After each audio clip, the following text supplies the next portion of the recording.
Bueno, vamos a hablar de política, volvemos sobre la campaña. Vamos a tener una visión diferente hoy sobre la campaña. Sí, claro, una visión de la UCR, porque estamos con Eduardo Santín, que es diputado nacional del UCR. ¿Cómo le va, Santín? ¿Qué tal? ¿Cómo andan?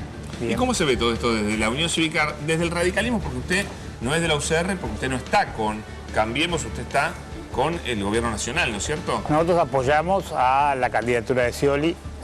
Correcto. Es decir, en esto que decía Navarro, que entre la disyuntiva de más Estado, más mercado, el radicalismo es un partido que nació para enfrentarse a los conservadores, que cree en un Estado fuerte, que cree en el objetivo de la equidad y la igualdad.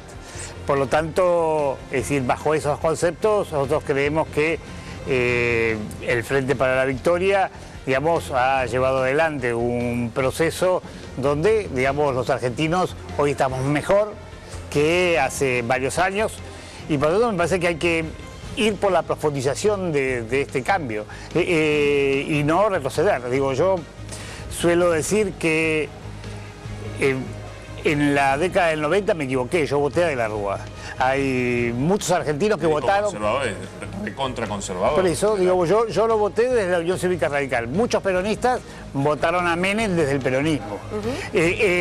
Tanto Menem, que llegó con la revolución productiva y el salariazo, y De la Rúa, que llegó de la mano de la socialdemocracia. Usted debe acordarse que antes de asumir se hizo la reunión de la socialdemocracia más importante que se hizo en la región, se hizo junto con De la Rúa. Sin embargo, los dos los estafaron.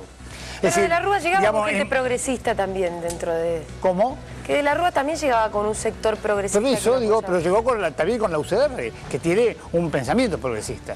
Y ambos nos estafaron. La realidad, yo no vuelvo a votar a De la Rúa. Y votar a Macri es volver a votar a De la Rúa. Por lo tanto, digo, me parece que tanto los peronistas como los radicales, que nos equivocamos en la década del 90, tenemos que tener la suficiente memoria para que esto no vuelva a suceder. ¿Pero por qué es De la Rúa?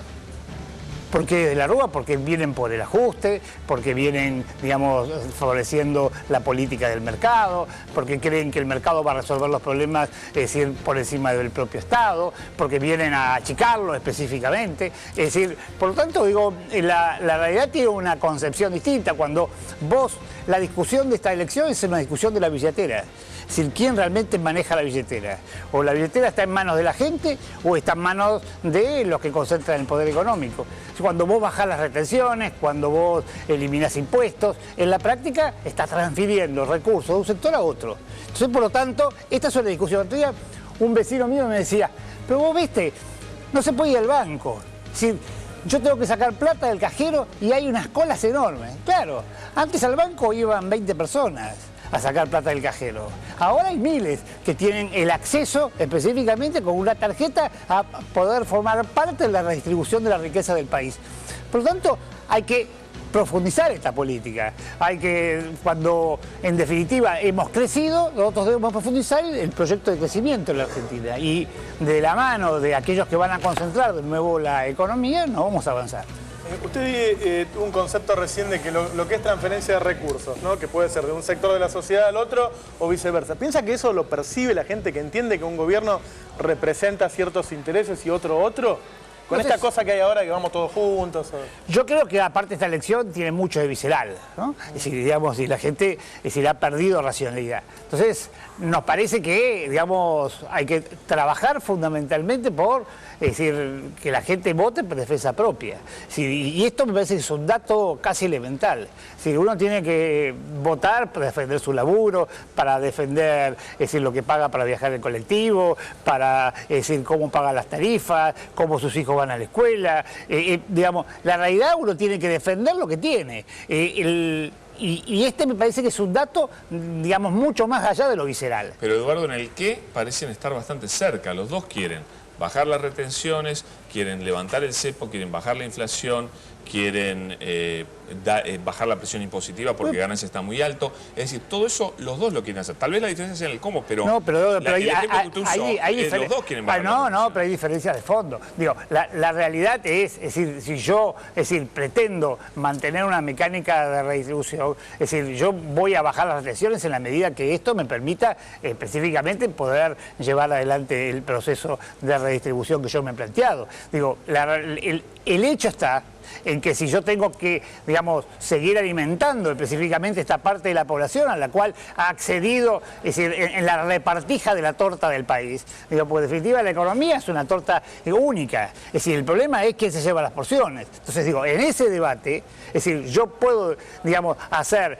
baja de alguna cosa en función de algún proyecto productivo. Es decir, yo lo que no me puedo plantear es decir, deliberadamente decir que mañana el dólar está liberado, entonces por lo tanto todos perdimos el 50% de nuestro salario. Es decir, por ahí hay alguna economía regional que necesita un dólar diferencial. Entonces trabajaré sobre esa economía regional que necesita un dólar diferencial. Pero yo no puedo dejar en manos del mercado semejante decisión. Ahora, digo, Menem decía salariazo, revolución productiva, pero la verdad que Macri no. Macri prácticamente está diciendo todo lo que va a hacer.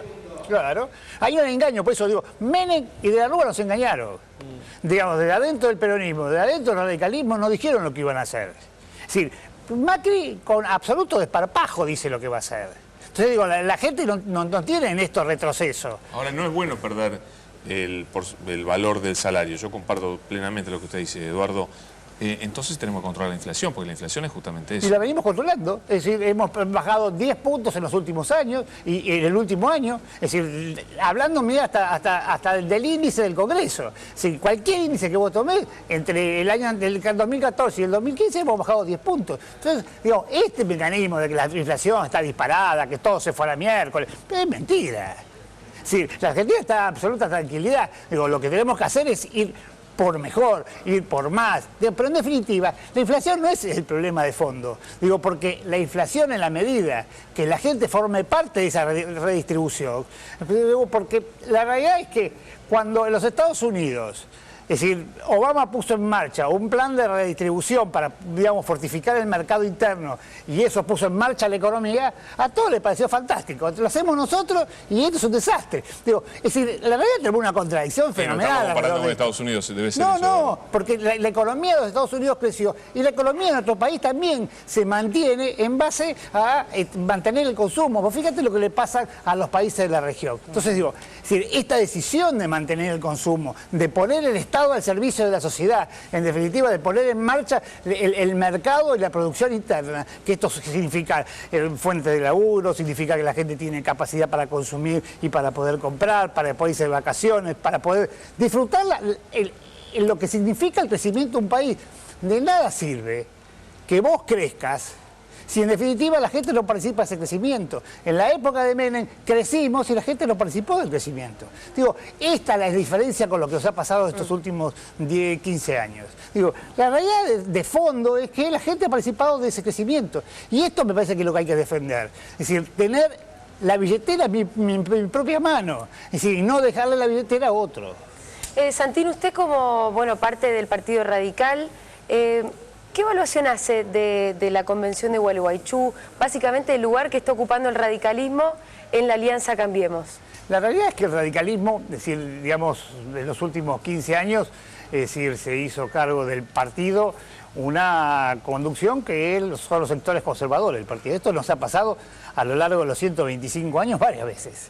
Es decir, Alvear en algún momento, es decir, después de, digamos, que esto significó, es decir, la caída de Irigoyen y cómo funcionaron alrededor de Justo. Es decir, nos tocó de nuevo en la época del peronismo, es decir, digamos, donde el radicalismo volvió a separarse, en definitiva, de los sectores populares. Es decir, volvimos con Larralde, con Levenson, es decir, luego tuvimos el proceso de Balbín, volvimos con Alfonsín. Digo, la realidad, el partido ha pasado muchas veces por situaciones parecidas.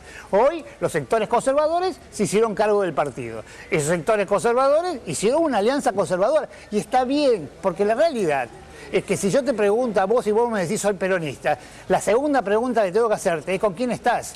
Si vos me preguntás a mí, soy radical, la segunda pregunta es ¿con quién estás? Porque la realidad, la partidocracia como estructura de partidos se ha ido diluyendo.